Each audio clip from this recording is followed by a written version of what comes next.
Hello दोस्तों, आपका अपना यूट्यूब चैनल ज्ञान बिंदु मैथ पाठशाला में स्वागत है। मैं रंजन रीस। आशा करते हैं आप लोग स्वस्थ और मस्त होंगे। आइए चलते हैं, हम लोग आज चैप्टर लेके आए हैं साधारण ब्याज यानी कि सिंपल इंटरेस्ट। सिंपल इंटरेस्ट को हम लोग समझते हैं बिल्कुल बेसिक से। आइए, साधारण ब्याज सिंपल इंटरेस्ट, इसमें जो फ्यूचर में शब्द आएंगे, कौन कौन शब्द आएंगे, कैसा शब्द आएंगे, उसके बारे में हम लोग डिटेल से समझते हैं। पहला है मूलधन। मूलधन को हम नोट करेंगे पी से, बोलते हैं प्रिंसिपल। इसके बाद है समय। समय को बोलेंगे टाइम, टी से नोट करेंगे। दर को रेट यानी कि आर से नोट करेंगे। साधारण ब्याज को सिंपल इंटरेस्ट यानी कि एसआई से नोट करेंगे। मिश्रधन को ए यानी कि अमाउंट ए से नोट करेंगे। इसके बाद समझते हैं मूलधन होता क्या है। जैसे मान लेते हैं कि आम लोग, जैसे जो गरीब या जो अमीर लोग, उन लोग की बात है। जैसे किसी बैंक से कर्ज लेना, जो पैसा हम लिए उसको क्या बोलेंगे हम? प्रिंसिपल यानी कि मूलधन बोलेंगे। जितना समय के लिए, 2 साल, 5 साल, 10 साल, उसको क्या बोलेंगे? टाइम। जितना रेट से लिए, जैसे 5%, 10% की दर से लेते हैं ना, 2% की दर से, 3% दर से, तो उसको बोलेंगे हम लोग रेट। साधारण ब्याज, अब जो रुपया लिए थे उस पर जितना सूद हुआ, जो इंटरेस्ट, जिसको बोलते हैं सिंपल इंटरेस्ट, जो हम लोगों ने सूद लिए उसको बोलेंगे सिंपल इंटरेस्ट। और अमाउंट क्या होता है? यानी कि जो सूद हुआ और जो हम मूलधन लिए थे, जो पैसा लिए थे, वो दोनों को जोड़ देंगे तो क्या आ जाएगा? अमाउंट आ जाएगा, यानी कुल धन आ जाएगा, यानी कि मिश्र धन आ जाएगा। आशा करता हूं सब बातों को समझ गए होंगे। तो चलिए एक सूत्र चलते हैं। सबसे पहले एक सूत्र होता है, क्या होता है? एस आई बराबर होता है पी गुने आर गुने टी बटा 100। यानी कि साधारण ब्याज बराबर हो जाएगा मूलधन गुने दर गुने समय बटा 100 हो जाएगा। सूत्र बहुत सारा है, लेकिन अगर हम लोग चाहेंगे तो एक ही सूत्र से सब बना सकते हैं।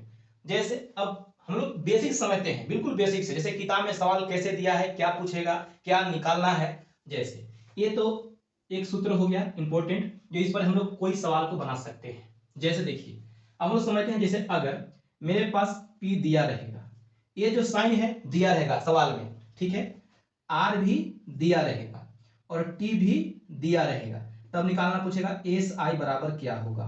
तो एस आई बराबर हो जाएगा, वही जगह पी गुने आर गुने टी बटा 100। यहां से एक ए सूत्र हो गया, ठीक है। इसके बाद दूसरा हो गया, जैसे मान लेते हैं कि यहां पी दे देगा,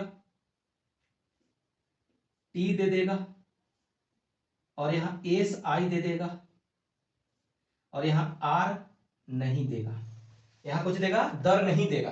तब कौन सूत्र लगाएंगे? तो आर बराबर हो जाएगा एस आई गुने 100 बटा पी गुने टी। यहां एक सूत्र हो गया। यदि अब चलिए, यदि हमको यहां पी तो दिया हुआ है, अब यहां आर भी दिया हुआ है, और यहां हमको एस आई भी दिया हुआ है, तो हमको बोलेगा कि समय क्या होगा।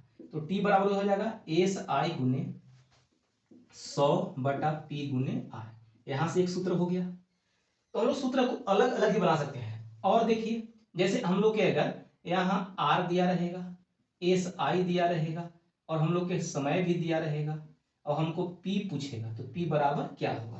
तो पी बराबर हो जाएगा एस आई गुने 100 बटा आर गुने टी हो जाएगा। यहां से भी एक सूत्र निकल के आ गया। तो सूत्र बहुत सारे होते हैं, लेकिन अगर हम एक सूत्र से बनाना चाहते हैं तो बन जाएंगे, लेकिन हम लोग सब प्रश्न को शॉर्ट बनाना चाहेंगे। जैसे देखिए, अगर जो भी पैसा लिया है साधारण ब्याज पर, यानी कि सिंपल इंटरेस्ट पर जो पैसा लिया है, तो उसका जो ब्याज होता है, ब्याज यानी कि जो ब्याज होगा, जो एस आई होगा, ओ टी आर के बराबर होगा, यानी कि समय और दर के बराबर होगा। ये चीज ध्यान में रखना है। जो साधारण ब्याज में ब्याज मिलेगा वो टी गुने आर के बराबर मिलेगा।